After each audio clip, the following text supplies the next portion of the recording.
An important component which you guys will use hopefully in your design assignment. But in general, designer registers and counters are very useful components, and especially counters. You'll see that counters will form a basis of a lot of control circuitry later on when you go into microprocessors, when you do interfacing, etc. You'll see that a counter is one of the very basic modules in a circuit, right? So let's look and first think about what is a register and what is a counter, right? So let's first start with what is a register. So you guys have done CP. So can somebody tell me based on CP, one, what is a register? When I say a register, what does it mean to you guys? Stores something. So now that you know DD, what will the register contain? Not gates. No, you've done a memory element, right? So what is the memory element we've looked at so far? Flip-flops, right? Right. So a register is basically nothing but a group of flip-flops, right? Which share a common gate, which share a common clock. So suppose I say a 4-bit register. A 4-bit register is nothing but a bunch of 4 flip-flops whose value can be updated when the clock comes in, right? And so it's a place where you can delay it by 1 clock pulse. See, it's a memory element for 1 clock pulse delay. Suppose you want to implement multiple clock pulse delay, then you have to design some logic circuitry around it, and that's what is a finite state machine, so as to implement delays in a particular circuit, right? And then, so what is the key? So the key things to remember is it's a group of flip-flops and it is a sequential circuit, right?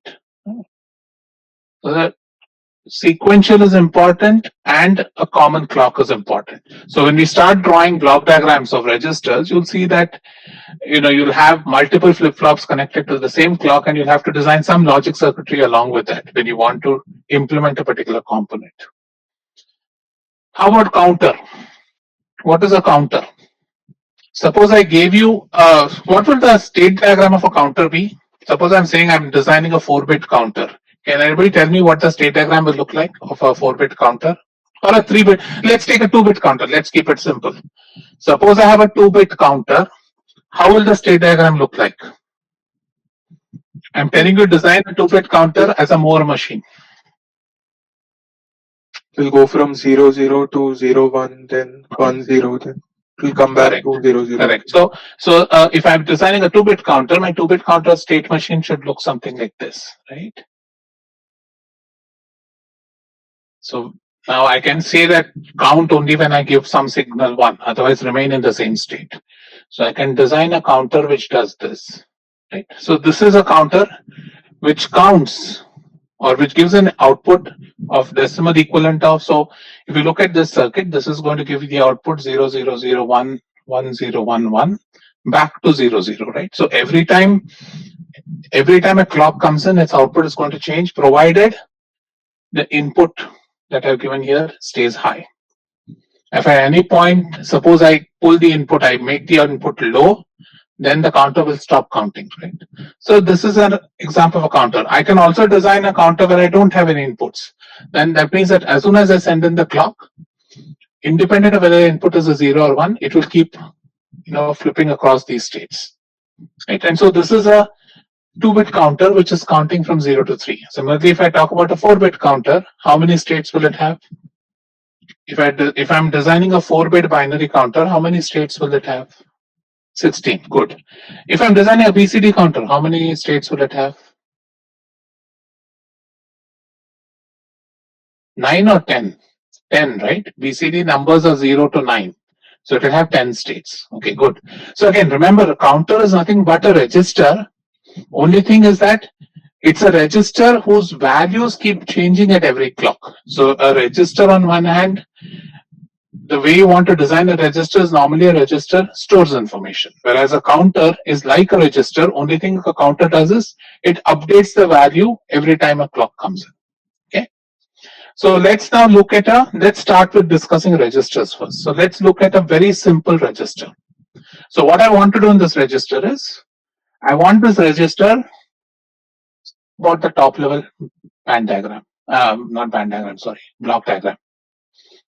Suppose I take a simple register. I want it to have an input, which is a 4-bit input of some I, right? It has a clock. I normally associate, whenever you look at flip-flops, when you look at registers, we have something known as an asynchronous clear. We'll talk about that in a bit. And my output is going to be, or my value, let's say the value stored in the register is some value A. Right?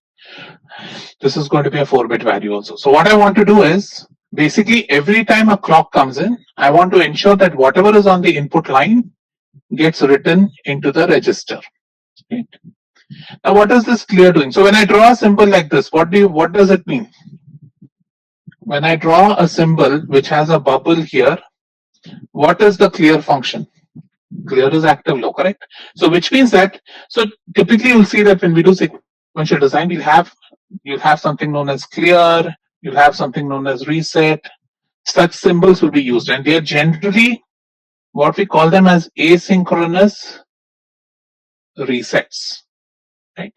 So remember, when we discuss state machines, right, we discuss that, or when we do flip-flops, it's a good idea to initialize the flip-flop. So this is like using the initialize statement when you're writing code, right? So what you do when you want to use this register is, you'll first send an asynchronous low on the clear. So this will ensure that this register is initialized to 0000. And once that initialization is done, then you know what the starting point of the circuit is. So then you can start looking at how the circuit behaves after the initial reset. Now it's important that this should be an asynchronous circuit, right? We don't want to be in synchronous signal, because that means it's going to reset every time.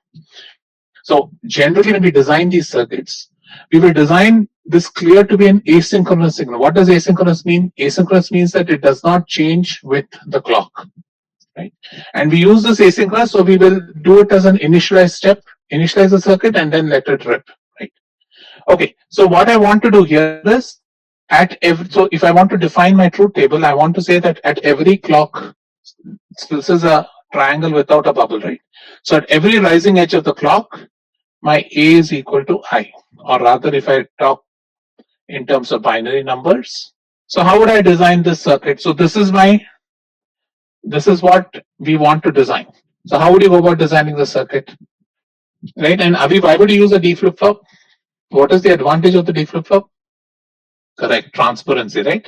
D flip-flop has the advantage that whatever you put as the input and the next clock, it gets to data. No additional logic is needed, because this is a pure dumb circuit, which is all it's doing is giving an input, it's storing it in, right? So if I want to draw the block diagram or the circuit diagram of the circuit, I would use 4 D flip-flops.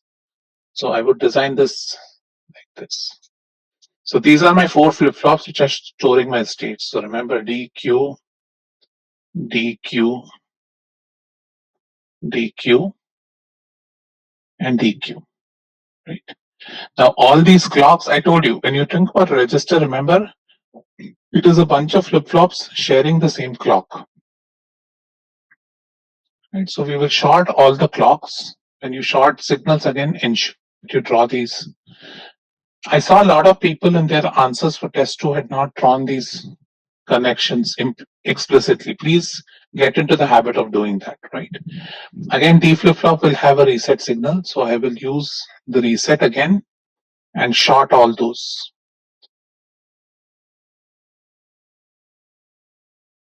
So this is going to be my asynchronous clear signal.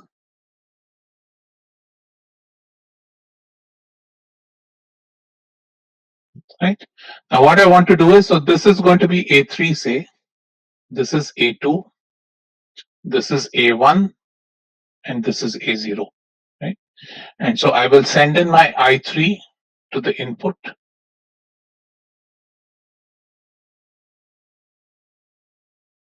Right. So this is a very dumb circuit. Right. All it's doing it's just a bunch of 4 D flip-flops, and those D flip-flops are going to write whatever is that's the input into the flip-flop, right? So if you think about the state of the register, the register is going to be in A3, A2, A1, A0, and it's going to get updated every time a clock comes in. Whatever is on I gets written into A. Right? So now this means that if you're going to use this register, if you want to store the value in this register for longer than one clock cycle, you need to ensure that your eyes do not change, right? So suppose you want to store, say, the number 4 in this register, right? And you don't want it to update till at some particular time some other signal comes in. Then you'll have to ensure that you connect appropriate logic circuitry in the I3 to I0 nodes so that those values do not change until you're updating it from some other circuit, right? So in that sense, the usability of this register is kind of, I mean, it doesn't have any logic. It's similar to doing a D flip-flop and a JK flip-flop, right?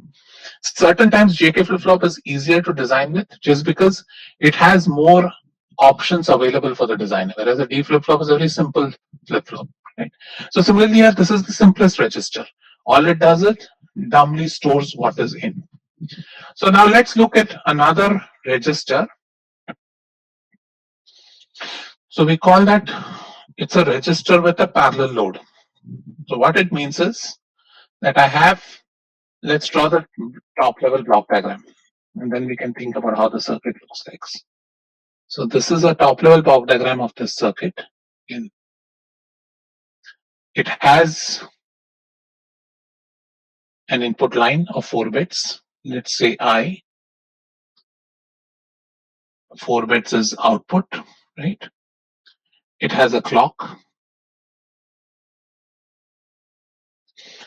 It also has what is known as a, so it has a reset or clear signal, and it has what is known as a load signal, right? So the way this thing works is, what I want to do is, only when load is 1, so I'm adding a bit logic now into this register. So I'm saying only when load is equal to 1 should A be equal to I. Otherwise, no change in A, right? So now I'm adding some more logic into the register. So I'm saying that this register will be updated only when I want it to update, and that I will indicate by giving a high on the load, right? So only when load is high should this be a transparent register. Otherwise, this register should stay in its previous state. Okay. So now if this is the circuit I want you to design. So how would you go about designing the circuit? Let's do one flip-flop, then we can do the rest. So let's take the A3 flip-flop. So let's start with this circuit and tell me how would you design the logic of, let's assume, the first flip-flop. Tell me how would you design the logic at this flip-flop to get this uploaded. What's the best way you do it? Use an MSI component which you're quickly aware of, because load is helping you decide between two actions. So what is the MSI component you'll use? Very good, a mux. So put a 2:1 mux. Yes, correct. So you'll put a 2:1 mux, and what would the inputs be, right? So let's think about what the flip-flop circuit needs to be. Let's first draw the 4 flip-flops.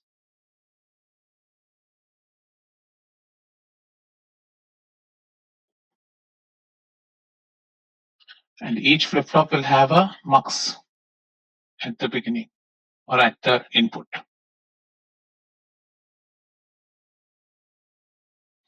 Remember, D, Q, clock, D, Q, clock, D, Q, clock, and D, Q, clock, right? And these are your input. This is what is inside the register. So this is going to be A3, A2, A1, and A0. So again, like always, we'll first short all the clocks. So this is going to be your clock which is shorted. Again, this is a bunch of 4 flip-flops with the same clock. So this is going to be your clock. Now let's look at this, right? So this is 0, 1, 0, 1, 0, 1, and 0, 1. So obviously I'm going to collect the load signal here. Now and the output of the mux goes to D, right? So how would I connect the inputs for the mux? What would my input at 0 be?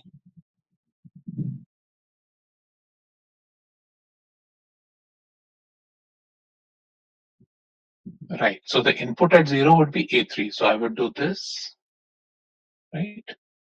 And the input at 1 would be I3. Right? So similarly, I'll connect the lines here, right? So this is going to be load, this is going to be load, that's going to be load. And again, this is going to be A2, I2, A1, I1, A0, I0. Right? So this, now what we've done is by adding a mux, and obviously these things should go into the inputs. Right? So by adding a mux, I'm now given a little bit more meaning to this register. Right? Now this register, I can use it for something sensible because it doesn't get updated every time. I have another control signal which is helping me add some logic into this register. Right? Now, again, one thing you should start thinking about, and this is a good tip for a design assignment also, right? Don't keep worrying about always implementing everything in gates. That is the beauty of having these chips available ready-made to you. So when you have to, when you can get away with it, get away with muxes, get away with decoders. Right? Don't go to.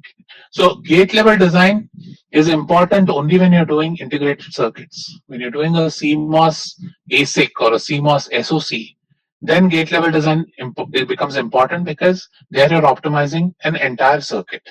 But here, when you're doing like a very simple system level in DD, we tend to draw everything in terms of block diagram. So use the MSI chips as many as you can. Okay. CMOS SoC stands for CMOS system on chip. Okay. And then remember that all these will also have reset signals, right? So remember always, it's always, if you buy any of those chips, or if you look at the data sheets of any of those chips, remember all of them will have reset signals just because that helps us to use these effectively. Right? So you will short all these reset signals and connect it to a clear or whatever. Right? Again, point here is I'm hoping that the design of these things are not that difficult. What you need to understand is now I can give you multiple shift registers for you to design, registers for you to design, and you have to think about how you're going to go about doing it. Right? So we'll do a couple of problems in the tutorial in the next week or the following week. I'll give you some problems from last year's exams where we looked at some different kinds of registers. You have to think about how you're going to use it. Okay. So Asthask is the clear implement of the mux. Yes, you can do that, but you can do that, right? But normally what we do is the clear is implemented using an enable signal in the NAND gate of the flip-flop. So if you go back and look at the gate level diagram of the flip-flop, the reset is used in the enable of the NAND gate. So you don't need to do the mux level design. Okay. Okay. So now let's look at the third kind of a register. So what does this register mean? What does the shift register do?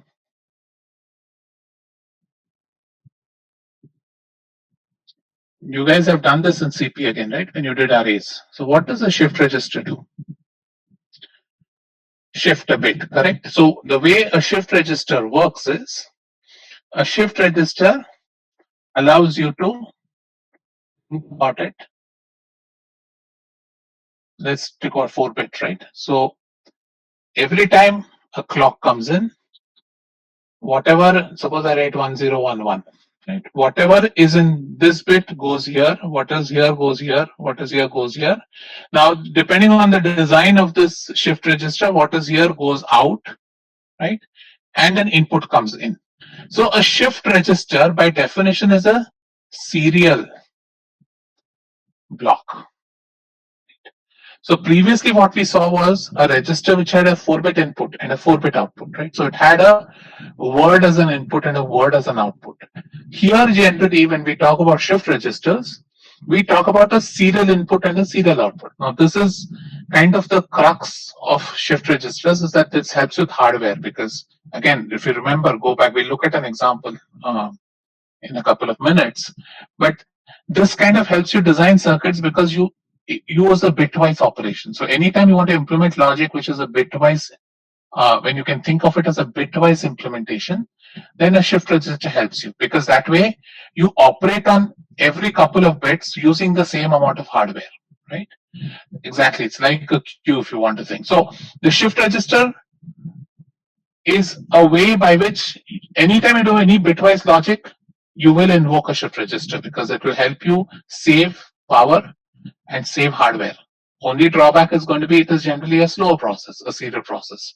But in today's CMOS circuitry or anything, normally these chips work so fast that in most use conditions, the speed of the circuit does not really limit the output. Now, if you're talking about very high bandwidth links, for example, then in that case, yes, the CMOS circuitry eventually will impact the speed of the uh, communication system, if you will.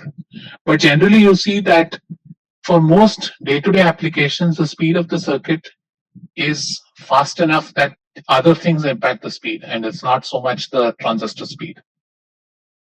Okay, so now if I want to implement this, how would I implement this using flip-flop? So what I want to do is, let's reconnect the logic again. The logic is this. I have A2, A1, A0, right? Every time a clock comes in, this becomes, suppose I have some input SI, serial input SI, and some output serial SO, right?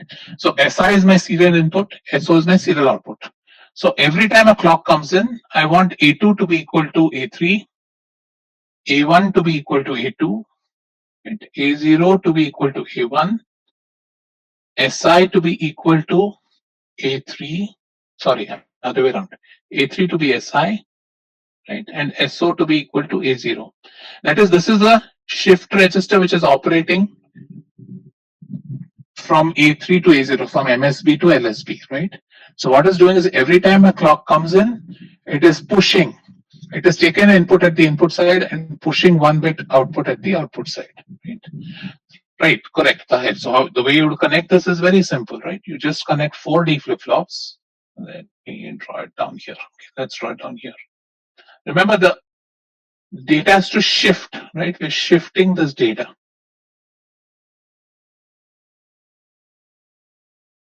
So these are our 4D flip-flops.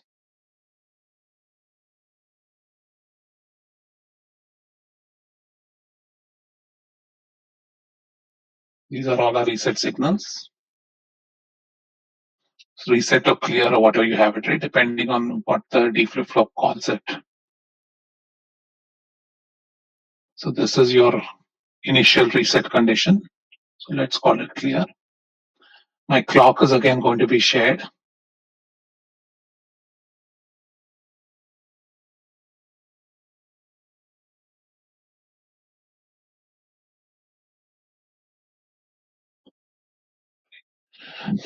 Now this is your A3. This is your A2. This is A1 and this is A0, right?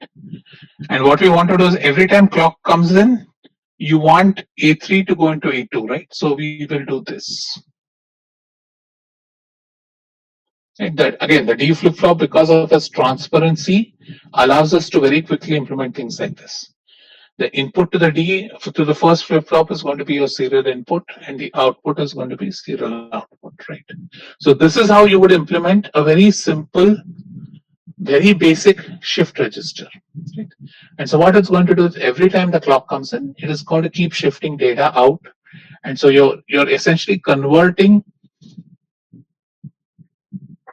you're taking a serial input, giving out a serial output. Now we'll look at some other shift registers later where we can convert parallel to serial, etc. But this is the basic operation of a shift register. Okay? Now I can think about, so you can think about ways, let's think about what kind of variations you can do. I can also give you an option, right? I can say shift right or shift left. Suppose I give you an option, design the circuit so that I have one signal which is shift right. So if shift right is high, then the bits shift from MSB to LSB. If shift right is 0, the bit shift from LSB to MSB. How would you implement that? So there is an SR signal, say, which helps you decide which way you want information to move, either from MSB to LSB or LSB to MSB. what changes would you make in the circuit? Correct. Using muxes, you'll be able to quickly do that. I can have, say, another input where I say that, okay, I have a shift input which says that you use the shift register in shift mode only when that shift input is high. Otherwise, don't use it, right? So you can think of different logic that you can add on top of this basic shift register. So we'll look at a universal shift register in a bit, which will give you some of the options. But you can always think about designing. So when you go to the market and look at shift registers, there are certain shift register chips which are available, and some of them are in the database that I've uploaded. But when you have the flexibility of designing your own shift register, then you can design whatever it is that your particular application needs, right? So you do have standard shift register available, but you can always, once you know the gate flip-flop level design, you can always design your own shift register if needed. Okay. Ashutosh, just we'll talk about it in a bit. Okay. I will do the universal shift register, and that time we'll see. Okay. So let's do one example. So suppose I want to implement a serial adder, right? So if I want to implement a serial adder, do you guys want to think how you want to implement? Because this is exactly how a microprocessor will implement it. So suppose I want to implement a serial adder, right? Now what will I do? One way I can do it is, so if I just asked you an adder, you would say, sir, combinatorial circuit, right? We can just stick a 4-bit adder. If you have more than 4 bits, you have 16 bits, stick 4 4-bit adders, cascade them, and you can implement the addition. Right? Now here what we would do is, let's assume that we want to design an addition. So let's think about what the algorithm was, what you learned way back at the beginning or when you learned kindergarten, right? Suppose you have 101 and 110. I ask you to add these two numbers. What do? We start here. 1 plus 0 is a 1. There is no carryover. Carryover is 0. 0 plus 1 is 1. Carryover is 0. 1 plus 1 is 0 with a carry out of 1. Right? So what you've done when you do adder is essentially you're going serially, right? If you look at your simple ripple carry adder, a ripple carry adder is nothing but a circuit where this carry out is basically transitioning, right? And that's why it's called a ripple carry, because as you go from the LSB towards the MSB, you have this carry signal which is transitioning across the entire combinatorial circuit. Instead, I can define this as 3 cycles where I'm adding 1 bit at a time, right? So I can think of it as using a full adder, because a full adder will have very less gates, right? If you think about a ripple carry adder will have 4 gates, 4 full adders, right? So instead here, what I can do is I can implement this using 1 full adder. So how would let's think about how to implement this in a serial mode. So what do you want to do? Let's think about how to think about the block diagram. So you want to add 2 numbers, right? A and B. So every time a clock comes in, I want to shift the LSB of A and B out. Right? I want to shift the LSB out. Right? And then I take these 2 LSBs and send it into a full adder. Now what do I do for the third input? So this is your, remember, full adder is made up of 3 1-bit numbers, right? It's X, Y, and carry in. So I have now what do I do for the third carry in, right? So the third carry, the carry in is coming out from the previous bit, right? So in the first case it was 0 because C in might have been 0, whatever. But beyond that, the output of this, so if I look at sum and carry, the output of sum and carry needs to be sent into flip-flop, right? Hold it, so this would be D, this would be Q, right? So you'll hold it for some time and then you'll send it out. So you'll have some control circuitry here, let's call it some control logic, which is allowing you to do that. So what the circuit is doing is, so every time a bit comes in from A and B, right, you're taking the LSBs of both A and B at any point of time, connecting that to the full adder. Now, obviously, these also you have to save them, right? Remember, the sum is also coming out serially. So you have to save it into sum. Normally what the microprocessor does is, when you say something is a plus b, it stores the sum back into a, the first operand. So what I would do is, as I keep pushing bits out, I'm going to lose information here, right? So instead of wasting that register, I will push the sum back into the same register as A. Right? So if I think about the block diagram of the circuit, the block diagram of the circuit looks, again, what is the logic? Let's look at the logic. We take LSBs, shift LSB out, add the two LSBs with previous carry, right? Shift sum back into A, right? And now you want to ensure that this, so how many clock cycles should this circuit work for? Suppose I had a 4-bit adder.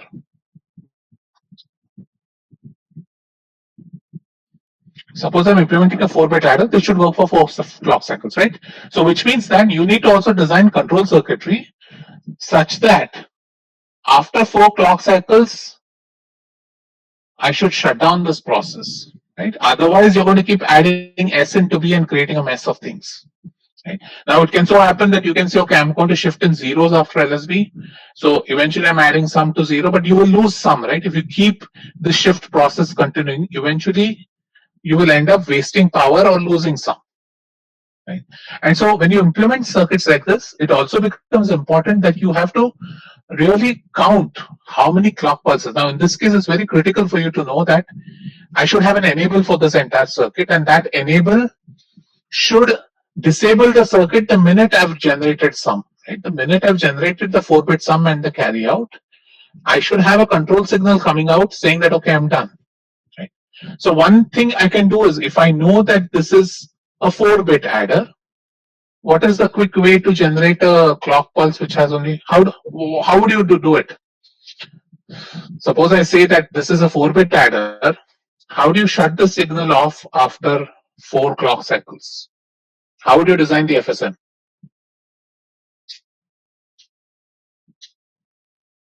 Anybody?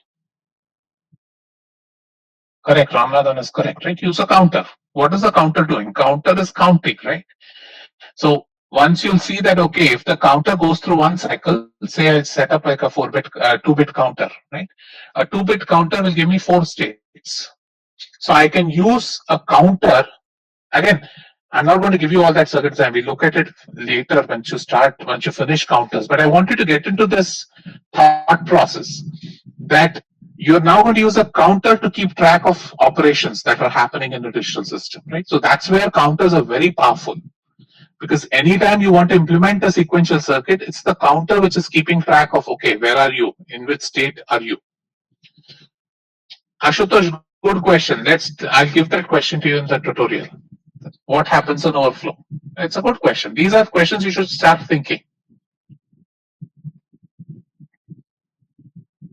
So Neil, I meant control logic, for example, to ensure that we delay it by a clock pulse, right? Otherwise, all of them will move at the same time. So normally we put in some control logic there to delay it by a clock pulse. Okay, so again, the basis of a sequential design, remember, is whenever you're doing bitwise operations, right? Keep in mind to operate them bitwise and then have a counter making sure that you're operating it only for a certain amount of. So this would have been a lot more cleaner. I could have said that I'd use a 3rd shift register and dump all my output sum into the 3rd shift register, right? But after some time, after 4 cycles, there's really no point for the circuit to run. So again, a good designer should shut down circuits when they're not useful. Is that clear? Astha, this is normally how we design adders in a microprocessor. That is, suppose I say implement A plus B, then the sum is normally written into the 1st shift register. That is a convention. It is not necessary. As I said, I could also design the circuit where the sum gets pushed into a 3rd shift register of, say, sum, right? In which case you don't have to send the feedback back to A.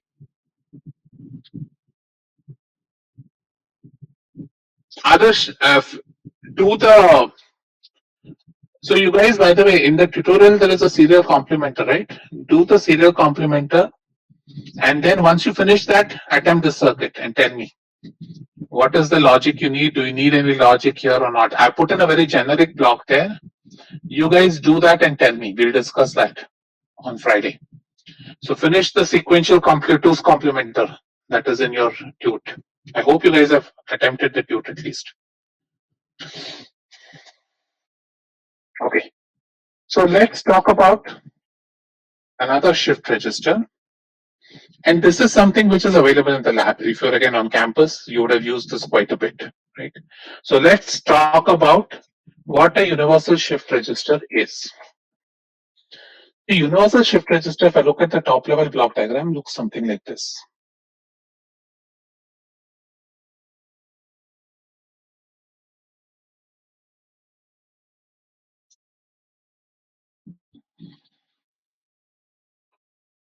So it has a clock, it has a clear signal, and it has an input, 4-bit input, say. Right. Similarly, it has an output or the state stored, which is a 4-bit. I have two serial inputs, MSB underscore in or LSB underscore in, right? So now I'm going to give the flexibility to the user to decide whether he wants to send in the sequential through the LSB side or through the MSB side, right? So if I use the MSB side, then the output, this node will be used as the output. If I use the LSB side as the input, then the MSB side will be used as the serial output, right? Now, what I have in addition is I have two control inputs. Let's, for the sake of simplicity, let's call them this, S1 and S0. And these two control inputs are basically going to decide what is the logic of the shift register. So let's look at what are all the properties of the shift register. We have, first one we have is a clear control. That is, we have a asynchronous clear input, which is helping us initialize the shift register. Second, what we have? We have a clock which is synchronizing which way what is going. Then we have to think about how to implement a shift right or a shift left.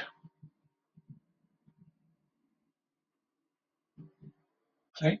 So I'm going to use the control signals. We'll find out how to decode S1, S0. But I essentially want to implement. I want to give the user a choice whether he wants to shift right or he wants to shift left. Right. I also want to have a parallel load. That is, sometimes I don't want to use this register as a shift register. I just want to use it as a regular register. So I want to have the option to also input a word directly into the shift register, right? So again, by using this control circuitry here, I should be able to also implement this. That is, I don't want to use shift option. I just want to do an input. Or I also want to have the final option that I don't want to change what is stored. That's it. Do not change. Right? So I want to have the option to either shift right or shift left. I want to have the option of a parallel load, or I want to have the option where I don't change the input. Right. So let's decode this. So let's call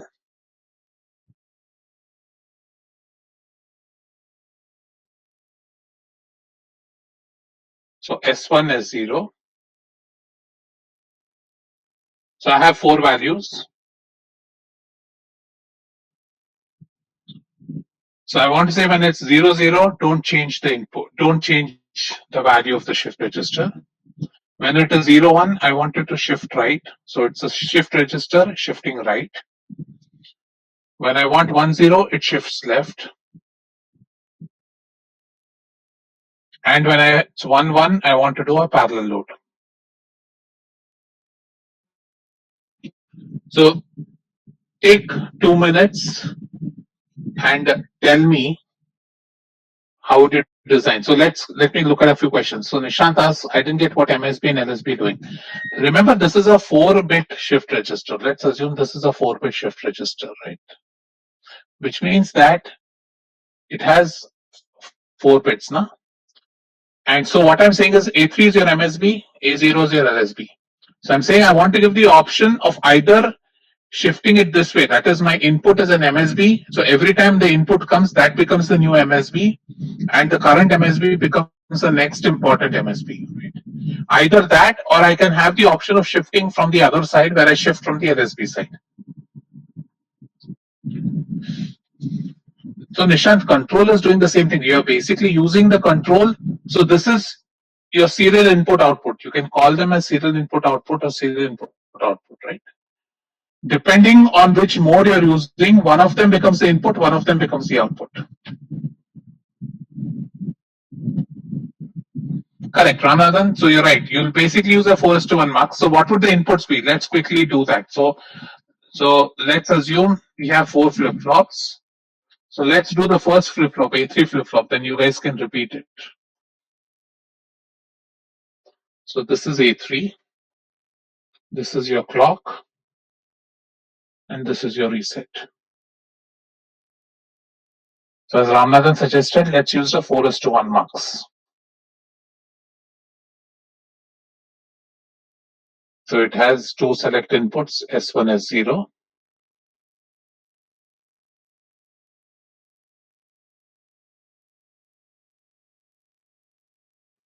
So let's recall what the shift register looks like, right? A3, A2, A1, A0.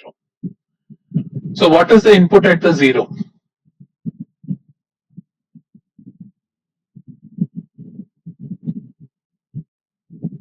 Yeah.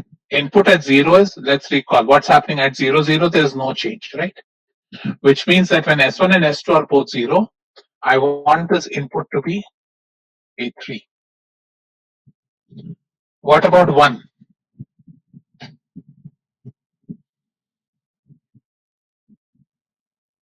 Correct. So 1 is going to have, so when it is 1, right, I want to shift right. So I'm going to accept the input into A3 and I'm going to push A3 out into A2, right? So at 1, my input is connected to MSB in. Everybody following? Because when my choice is 0, 1 and S1, S0, I'm going to accept a serial input from the MSB side. What about 2? Let's look at 2. What is 2 doing? 2 is going to be shift left. So shift left means I'm going in this direction. So what happens when I'm in the shift left mode is that the next level, this is my output. So I'll throw whatever is in A3 out and send A2 into A3, right? So your is going to be right there. And what about 3? 3 is going to be I3.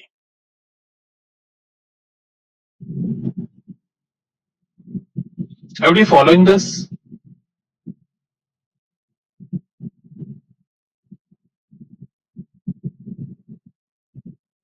Any questions here?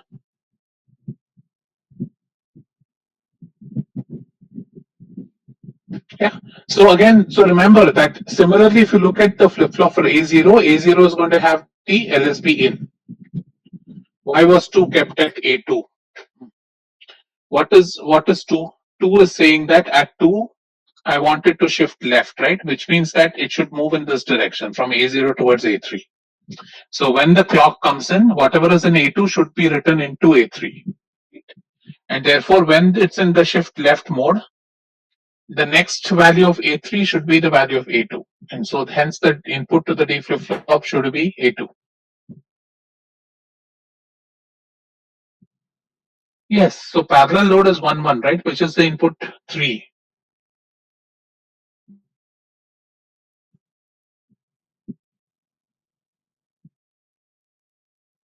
Okay, so let's look at the last. Which case do you want to do? You want to talk about the parallel load?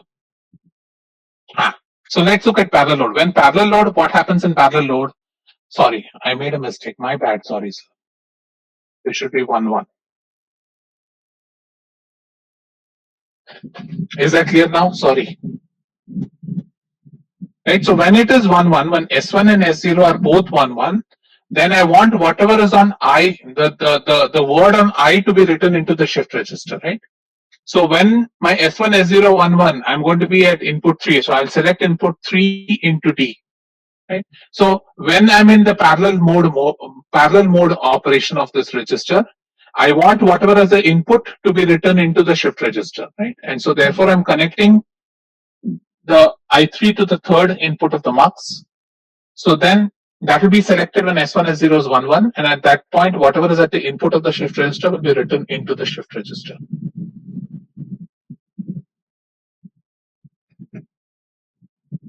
Jaydeep, have I answered your question? Okay, good. Okay, so again, shift registers are relatively simple. Again, this is about all we do in shift registers, but I hope you understand it's very powerful to design very nice systems, right? Just the giving that memory to you helps you quickly design sequential logic. So hence, next week we'll do labs and shift registers. So you guys will be able to actually test your design skills on how to design using shift registers and counters. So next week lab we can do that. Okay, what is the difference between MSB in and I3? So remember, what is when you talk about MSB in and LSB in, right? This is in the serial mode. Whenever I'm in 0-1 or 1-0, I'm using this register in the serial mode. That is, I'm going to have 1-bit input and a 1-bit output. Whereas when I use it in a parallel mode, right, I'm inputting all 4 bits at the same time. Right? When you're using this register as a shift register, right? In that case, then the inputs are going to come 1 bit at a time, right? So that is the difference between MSB in and I3, right? MSB in is used. So after the first clock, whatever is an MSB in goes into A3, right?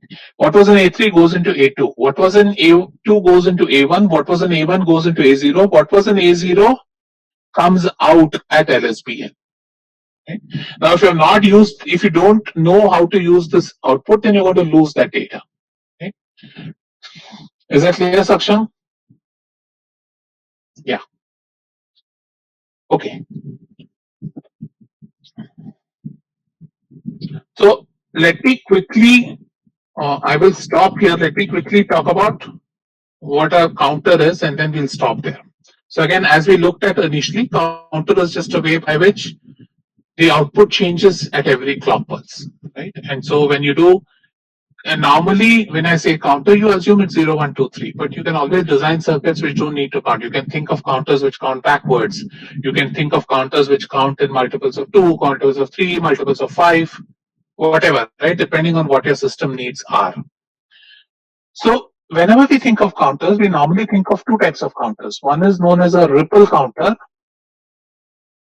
and one is known as a synchronous counter. Okay, so we'll talk about 2 kinds of counters, a ripple counter and a synchronous counter. Synchronous counter is nothing but an FSM. So all flip-flops will have the same clock. So today, if I tell you to design a counter, you should be able to do that because you know FSM design.